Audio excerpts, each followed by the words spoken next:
வணக்கம். இது people English series. இந்த வீடியோல நம்ம பார்க்க போறது இங்கிலீஷ்ல ஒரு எசென்ஷியலான ஒரு ஃப்ரேஸ். ரொம்ப காமனான ஒரு ஃப்ரேஸ நம்ம கத்துக்க போறோம். எதுக்காக இந்த ஃப்ரேஸ நம்ம யூஸ் பண்ணுவோம் அப்படின்னா, ஒரு விஷயம் தற்செயலாக நடந்தது. நான் அவரை தற்செயலா பார்த்தேன். அவங்க பேசிக்கிட்டத நான் தற்செயலா கேட்டேன். இந்த மாதிரி சொல்றதுக்கான ஒரு ஃப்ரேஸ் பார்க்க போறோம்.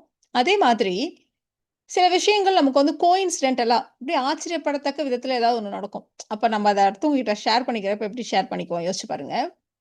நேத்து நான் வந்து டென்டிஸ்ட் கிட்ட போலான்ட்டு போனேன். அங்க போய் பார்த்தா, அவரு என்னுடைய ஸ்கூல் மேட்டு அப்படி நம்ம சொல்லுவோம். இல்லையா? அந்த எக்ஸ்பிரஷனே பாருங்க, அந்த சர்ப்ரைஸ வந்து காட்டுற மாதிரி இருக்கும். எங்க வீட்ட தாண்டி போய் தான் பஸ் நிக்கும். அங்கேருந்து நான் நடந்து வரணும். ரொம்ப லேட் ஆயிடுச்சு, இருட்டாயிடுச்சுன்னு நெனச்சுட்டு இருந்தேன். கரெக்ட்டா பஸ் எங்க வீட்டுக்கிட்ட வந்து பிரேக் டவுன் ஆயிடுச்சு. அப்படியே இறங்கி போயிட்டேன். இந்த மாரிலாம் சொல்றப்போ, நாம கோஇன்சிடென்டலா ஒரு விஷயம் நடந்தது. ஆச்சரியப்படத்தக்க விதத்துல நடந்துச்சு அப்படின்றத நம்ம எக்ஸ்பிரஸ் பண்றோம். இல்லையா? இத சொல்றதுக்கான ஒரு ஸ்ட்ரக்சர். இதையும் நம்ம பார்க்க போறோம். எதுக்காக இதுக்கெல்லாம் ஸ்பெஷல் ஸ்ட்ரக்சர்? சாதாரண வார்த்தைகளை வச்சு இத சொன்னா என்ன? தமிழ பொறுத்தவரைக்கும் நம்ம ஒரே வார்த்தைகள தான் நம்ம யூஸ் பண்ணி எல்லா எமோஷனையும் ஆனா அத வந்து நம்மளுடைய டோன்ல, நம்ம சொல்ற விதத்துல டோன சேஞ்ச் பண்ணி நம்மளுடைய எமோஷன்ஸ வெளிப்படுத்துவோம். இங்கிலீஷ பொறுத்தவரைக்கும் எம்பசைஸ் பண்றதா இருக்கட்டும், இந்த மாரி ஆச்சரியம், அ எதிர்பாராத விதமா நடந்துச்சுன்னு சொல்றதுக்கு இதுக்கெல்லாம் நம்ம வந்து அதுக்குன்னு சில ஃப்ரேசஸ், வேர்ட்ஸ யூஸ் பண்ணி தான் வந்து எமோஷன நம்ம சென்டென்ஸ்ல கொண்டு வருவோம். அந்த வகையில நம்ம இன்னைக்கு பார்க்க போறது, இந்த ஹேப்பன் டூ பி அண்ட் நம்ம 3ஆ சொன்னோம் இல்லையா? கோஇன்சிடென்டலா ஒரு விஷயம் நடந்துச்சுன்னு சொன்னோம் இல்லையா? அந்த மாரி சொல்றதுக்கான இன்னொரு ஸ்ட்ரக்சர் பார்த்தீங்கன்னா, it just so happen that. இந்த 3 ஃப்ரேஸஸையும் நம்ம யூஸ் பண்ண போறோம் இன்னைக்கு வீடியோல. இந்த happen to and happen to பிய ஃபர்ஸ்ட் நம்ம பார்த்துடலாம். ஹேப்பன் டூ நம்ம எடுத்துக்கிட்டோம்னா, ஏதாவது ஒண்ணு தற்செயலாக நடந்தது அப்படின்னு சொல்றதுக்கு ஹேப்பன் டூ அப்படின்னு நம்ம யூஸ் பண்ணுவோம். என்ன விஷயம் நடந்ததோ அந்த வெர்ப இந்த ஹேப்பன் டூ பக்கத்துல போட்டுக்க வேண்டியதுதான். இதோடைய பாஸ்ட் டென்ஸ நம்ம சொல்றப்ப ஹேப்பன்ட் ஈடி சேர்த்து ஹேப்பன்ட் டூ அப்படின்னு நம்ம சொல்லுவோம். பட் ப்ரொனன்சியேஷன் பார்த்தீங்கன்னா, ஹேப்பன் டூ அப்படி தான் வரும். அந்த ஈடிய நம்ம ரொம்ப அழுத்த முடியாது. அதையும் நீங்க கொஞ்சம் கவனிச்சுக்கோங்க. இப்போ நான் இன்னைக்கு தற்செயலா என்னுடைய ஸ்கூல் டீச்சர மார்க்கெட்ல பார்த்தேன் அப்படின்னு நம்ம சொல்லப் போறோம். போனேன், பார்த்தா என்னோட ஸ்கூல் டீச்சர் அங்க இருக்காங்க. தற்செயலா உங்கள நான் இன்னைக்கு பார்த்தேன். இப்படி நாம சொல்றோம். ஹேப்பன் டூ பிளஸ் என்ன வெர்போ அது பக்கத்துல போடணும்னு நம்ம சொன்னோம். ஐ பாஸ்ட்ல இல்லையா? ஐ ஹேப்பன் டூ சி தட்ல ஈடி போட்டிருக்கோம் பாருங்க. சொல்றப்ப ஐ ஹேப்பன் டூ அப்படிதான் சொல்ல முடியும். இந்த டியும் இந்த டியும் மெர்ஜ் ஆயிடும். அதனால ஐ happen to see my school teacher at the market. I happen to see my school teacher at the market. இப்ப இன்னொரு எக்ஸாம்பிள் கூட பார்க்கலாம். இப்ப 2 பேர் பேசிக்கிறது நம்ம தற்செயலா நம்ம காதுல விழுது. நின்னு ஒட்டு கேட்கல. காதுல ஆனா விழுது அவங்க பேசுறது. நம்ம கேட்கிறோங்கிறது அவங்களுக்கு தெரியாது. அந்த மாரி சொல்றது தான் நம்ம ஓவர் ஹியர்ன்ற வார்த்தைய வச்சு சொல்லுவோம். நான் அவர்களுடைய உரையாடலை, கான்வர்சேஷனை தற்செயலாக கேட்க நேர்ந்தது அப்படின்னு நம்ம சொல்லப் போறோம். I happen to overhear. கேட்க நேர்ந்தது. I happen to overhear their conversation. I happen to overhear their conversation. இப்படி சொல்லுவோம். இப்ப அடுத்து நம்ம வந்து ஹேப்பன் டு பிய வச்சு சொல்லுவோம். ஹேப்பன் டு பி எங்க யூஸ் பண்ணுவோம் அப்படின்னா, இப்ப நம்மளுடைய வெர்ப். இப்ப I happen to see, I happen to meet, I happen to overhear இப்படியெல்லாம் நம்ம சொன்னோம் இல்லையா? இந்த டூ பக்கத்துல வர்ற வெர்ப் ஒரு பி வெர்ப் அப்படின்னா, நம்ம வந்து பீன்ற வார்த்தைய சேர்த்துப்போம். அது இல்லாம ஒருவரை பற்றி ஒரு ஆச்சரியமான இல்ல அதிர்ச்சியான விஷயம் அப்பதான் நமக்கு தெரிய வருது. அதே மாரி ஒரு பொருளை பற்றி ஒரு ஆச்சரியமான இல்ல அதிர்ச்சியான விஷயம் அப்பதான் நமக்கு தெரிய வருது. அந்த ஆச்சரியமா, எனக்கே இது ஆச்சரியம் தான் அப்படின்றத வெளிக்காட்டுறதுக்கு தான் நம்ம இந்த ஹேப்பன் டூ பிய நம்ம சேர்த்துக்குவோம். இப்ப 2, 3 பசங்க இருக்காங்க. ஒருத்தவங்கள நல்லா கிண்டல் பண்ணி சிரிச்சுடுறாங்க. அதுக்கப்புறம் ஸ்கூலுக்கு போறாங்க. பார்த்தா அவங்க புதுசா வந்திருக்க மேத்ஸ் டீச்சர். அப்ப அந்த பசங்களுக்கு அப்பதான் ஆச்சரியமா இருக்கு. ஓ! இவங்க நம்ம மேத்ஸ் டீச்சரா? அப்படின்ட்டு. அத தான் நம்ம வந்து இந்த ஹேப்பன் டூ பி வச்சு சொல்லப்போறோம். முன்னாடியே சொன்ன மாதிரி இங்கிலீஷ பொறுத்தவரைக்கும் நம்ம வந்து தமிழ்ல நம்ம வெறுமனே டோன சேஞ்ச் பண்ணி நம்ம என்ன எக்ஸ்பிரஸ் பண்ணணுமோ அத பண்ணிடுவோம். பட் இங்கிலீஷ பொறுத்தவரைக்கும் அந்த அவங்க பேசுற விதம் வந்து எக்ஸ்பிரசிவா இருக்காது. என்ன எக்ஸ்பிரஸ் பண்ணணுமோ அதுக்கேத்த மாரி அவங்க வார்த்தைகள தான் சேர்த்துப்பாங்க. இப்ப ஐய்யயோ! அவங்க நம்ம புது மேத்ஸ் டீச்சர்டா அப்படி சொல்லணும். அதுக்கு oh no she is our new maths teacher அப்படி சொல்ல மாட்டாங்க. அப்படி சொன்னா அந்த she is our new maths டீச்சர்ன்றது வெறும் இன்ஃபர்மேஷன சொல்ற ஒரு சென்டென்ஸ். அதே அர்த்தம் தான். பட் இவங்க நம்ம புது மேத்ஸ் டீச்சர்ன்றது எனக்கே ஆச்சரியமா, அதிர்ச்சியா இருக்கு. எனக்கு இப்ப தான் தெரியும். அந்த மாதிரி இங்க பாரு இதுதான் விஷயம். அப்படி சொல்றதுக்கு தான் நம்ம oh no she happens to be our new maths teacher அப்படி சொல்லுவாங்க. ஸோ இந்த மாதிரி நம்ம என்ன கன்வே பண்ணுறோங்கிறதுக்கு ஏற்ற மாதிரி தான் நம்ம ஃப்ரேசஸை சூஸ் பண்ணணும். இப்போது ஒரு பையன் உங்களோட ஃப்ரெண்டுன்னு வச்சுக்கோங்க, ஒருத்தர்கிட்ட கொஞ்சம் மரியாதை குறைவா ஹார்ஷாக பேசிகிட்டு இருக்கான். அவர் யார் நினச்சா அவங்க மாமாடா கொஞ்சம் மரியாதை பேசு அப்படின்னு அவங்க காதுட்டு போய் சொல்கிறீங்க. அதுக்கு நாம அந்த இடத்துலலாம் போய் who do you think he is அப்படிலாம் நம்ம சொல்ல மாட்டோம். ஸோ இந்த சிச்சுவேஷனே வேற. He happens to be my uncle. அவர் அங்கிள்டா அப்படின்னு அவனுக்கு ஆச்சரியமாவும் அதிர்ச்சியாவும் இருக்கும் இல்லையா? ஸோ இது வந்து தெரியாம நீ பாட்டு இப்படி பேசிட்டு இருக்கியே அப்படின்னு சொல்றோம். So he happens to be my uncle. இப்போ இந்த பொருளை வச்சு ஒரு எக்ஸாம்பிள் இந்த இடத்துல நம்ம சொல்றோம். அவர் வந்து ஒரு ரொம்ப சீப்பா ஒரு பெயிண்டிங் வாங்குனாரு. பார்த்தா அது பயங்கர வேல்யூபிளான ஒரு ஆன்டிக்காம். ஸோ இந்த இடத்துல ஒரு சர்ப்ரைசிங்கான ஃபேக்ட்ட நம்ம சொல்றோம். The cheap painting he bought happened to be a valuable antique. So இத வந்து பார்த்தா அது அப்படியாம். அப்படி சொல்றதுக்கு தான் நம்ம இந்த happen to be அப்படி சொல்றோம். The cheap painting he bought happened to be a valuable antique. So இந்த மாதிரி ஒரு விஷயம் நமக்கு ஆச்சரியமாவும், அதிர்ச்சியாவும் இருக்கு. புதுசா இப்ப தான் அத பத்தி தெரிய வருது அப்படிங்கிறப்ப தான் நம்ம இந்த happen to be அப்படின்னு வச்சு சொல்லிட்டு இருக்கோம்.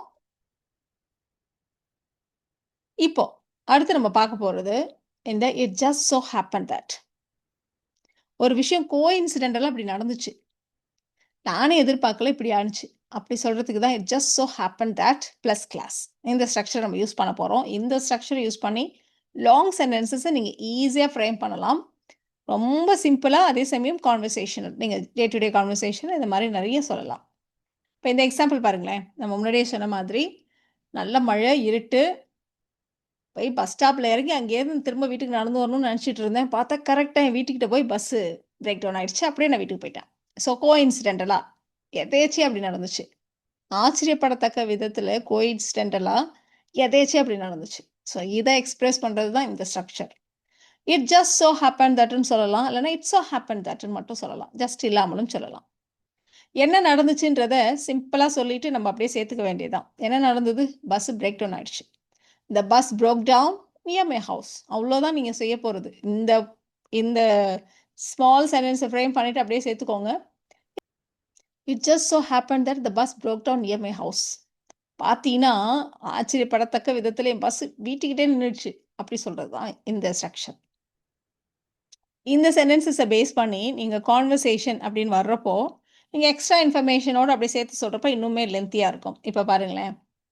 2 நாளாவே என்னோட ஃப்ரெண்ட பத்தியே யோசிச்சுட்டு இருந்தேன். கரெக்ட்டா பார்த்தா இன்னைக்கு 2 பேரும் ஒரே ஹோட்டல்ல சாப்பிட்டுட்டு இருந்தோம். அப்படின்னு நம்ம சொல்ல போறோம். ஸோ எதேர்ச்சியா கோயின்சிடென்டலா இப்படி நடந்துச்சு அப்படின்னு சொல்றது. ஸோ என்ன நடந்தது? It just so happened that we were both eating at the very same hotel. Same hotel ஒரே ஹோட்டல்ல சாப்பிட்டுட்டு இருந்தோம். அத நம்ம வந்து எம்பசைஸ் பண்றதுக்கு தான் வெரி சேம் ஹோட்டல். இந்த வெரியை சேர்த்துட்டு இருக்கோம் பாருங்க. எப்படி சேர்த்துருக்கோம் பாருங்க. It just so happened that we were both eating at the very same hotel. I had been thinking about my friend for the past 2 days. நீங்க எக்ஸ்ட்ரா இன்ஃபர்மேஷன். இது போட்டா இன்னுமே லென்த்தி ஆயிடும்ன்றதுனால நான் அந்த சென்டென்ஸ் இந்த இடத்துல ஃப்ரேம் பண்ணி காட்டல. சொல்லுவோம். I had been thinking about my friend for the past 2 days. It just so happened that we were both eating at the very same hotel. பார்த்தீங்கன்னா 2 பேரும் ஒரே ஹோட்டல்ல இன்னைக்கு சாப்பிட்டுட்டு இருக்கோம். ஸோ அப்படி சொல்றோம். நானே இன்னைக்கு ரயில்வே ஸ்டேஷனுக்கு லேட்டா தான் போனேன். பார்த்தா இன்னைக்கு கரெக்ட்டா ட்ரெயினும் லேட்டு. இப்படி நம்ம சொல்ல போறோம். ஸோ ஃபர்ஸ்ட் பார்ட் வந்து சிம்பிள். அதை நம்ம ஃப்ரேம் பண்ணி காட்டல. I reached the station late. It just so happen that. பக்கத்தில் நம்ம ஃப்ரேம் பண்ணுற சென்டென்ஸ் பாருங்க. சும்மா சின்ன sentence. The train was also late. அவ்வளோதான். பார்த்தா ட்ரெயினும் late. The train was also late. அப்படியே சேர்த்து சொல்லுங்களேன். I reach the station late and just so happen that the train was also late. So எவ்வளோ லென்த்தியாக சொல்கிறோம் இல்லையா? ஸோ இந்த மாதிரி சென்டென்சஸ் உங்களுடைய நீங்கள் வந்து இன்னுமே கான்ஃபிடென்ட்டாக ஃபீல் பண்ணுவீங்க. இந்த மாதிரி நீங்கள் ஃப்ரேம் பண்ணி பேசுகிறப்போ. பட் எவ்வளோ லென்த்தியாக இருந்தாலும் இது உள்ளர இருக்கிற அந்த சின்ன சின்ன எலமெண்ட்ஸை நீங்கள் ஈஸியாக ஃப்ரேம் பண்ணலாம் அப்படிங்கிறது தான் விஷயம். இன்னைக்கு என்ன சமைக்கிறதுன்னு தெரியாமல் இருந்தேன். பார்த்தா எங்கள் பக்கத்து இருக்காருங்க பிரியாணி அனுப்பிச்சிட்டாங்க. அப்படி நம்ம சொல்ல போகிறோம். ஸோ ஆச்சரியப்படத்தக்க விதத்தில் எதேச்சியாக கோயின்சிடென்டலாக அப்படி நடந்துச்சு அப்படின்னு நம்ம சொல்கிறோம். ஸோ இந்த டோனை நீங்கள் கவனிக்கலாம். நம்ம தமிழில் எப்படி சொல்கிறோம் அப்படின்ட்டு. நானே இப்படி இருந்தேன். கடைசியில் பார்த்தா இப்படி ஆனிச்சு. இந்த மாதிரி சொல்கிறதுக்கு தான் இந்த it's just so happen that. It's so happen that. இப்படி நம்ம சொல்கிறோம். ஸோ என்ன சமைக்கிறதுன்னு தெரியாமல் இருந்தேன். I had no idea what to cook. I had no idea what to cook. என்ன நடந்துச்சு? My neighbour sent me lunch. My neighbour sent me biryani. இப்படி வச்சுக்கலாம். ஏன்னா நம்ம இங்க அப்படிதான் போட்டிருக்கோம் இல்லையா? So I had no idea what to cook. It just so happen that my neighbour sent me biryani. அடுத்த எக்ஸாம்பிள் பார்க்கலாம்.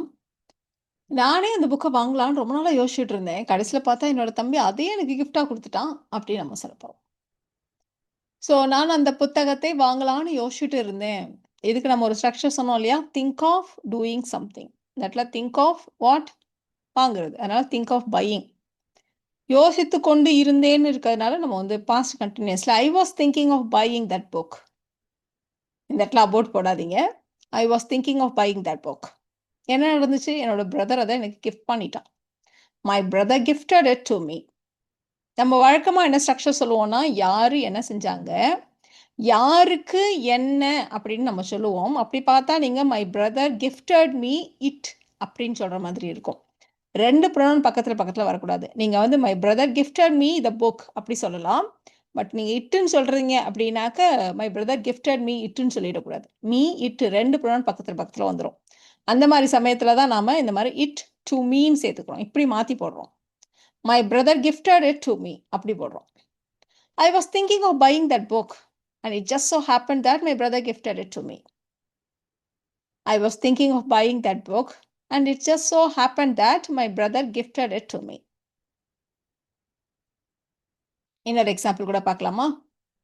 நேத்து நான் டென்டிஸ்ட பார்க்கறதுக்காக போனேன். அங்க போய் பார்த்தா அவர் என்னுடைய ஸ்கூல்மேட். இப்படி நம்ம சொல்றோம். இப்ப இந்த இடத்துல நீங்க 2 விதமா சொல்லலாம். அவர் வந்து அங்க போய் பார்த்தா அவருடைய ஸ்கூல்மேட் அப்படிங்கிறப்ப அது வந்து ஒரு சர்ப்ரைசிங்கான ஃபேக்ட் அப்படிங்கிறதுனால he happened to be my schoolmate அப்படி சொல்லலாம். அது ஒரு ஸ்ட்ரக்சர். இப்படியும் நம்ம சொல்லலாம். இது வந்து கோஇன்சிடென்டலா நடந்துச்சு அப்படின்றத சொல்றதுக்கு இந்த ஸ்ட்ரக்சரை நம்ம யூஸ் பண்ணலாம். I went to the dentist yesterday. It just so happened that he was my schoolmate. It just so happened that he was my schoolmate. அப்படியே நம்ம சொல்லலாம். ஸோ நீங்க கவனிக்கலாம். இந்த it just so happen that பக்கத்துல வர்ற இந்த சின்ன சின்ன சென்டென்சஸ் எப்படி உங்களுக்கு ஒரு லாங் சென்டென்ஸை கொடுக்குது அப்படிங்கிறத. ஸோ நாம இப்போ பார்த்தோம் இல்லையா? இந்த happen to be, it just so happen that இதை வச்சு இந்த சென்டென்சஸ் நீங்கள் ட்ரை பண்ணுங்க. நான் என்னுடைய அறையை சுத்தம் செய்கிறப்போ தற்செயலாக இந்த டைரியை பார்த்தா இது என் தாத்தாவோட டைரி. எப்படி சொல்லணும்? நாங்கள் எங்கள் ஃப்ரெண்டு வீட்டுக்கு போனோம். பார்த்தா அவர் ஹஸ்பண்டும் என்னோட ஹஸ்பண்டும் சைல்ட்ஹுட் ஃப்ரெண்ட்ஸ் அப்படின்னு நம்ம சொல்லணும். ஸோ இந்த சென்டென்சஸை நீங்கள் ட்ரை பண்ணுங்கள். நீங்கள் கடைசி சென்டென்ஸை ஜஸ்ட் ஸோ ஹேப்பன் தட் வச்சும் சொல்லலாம்.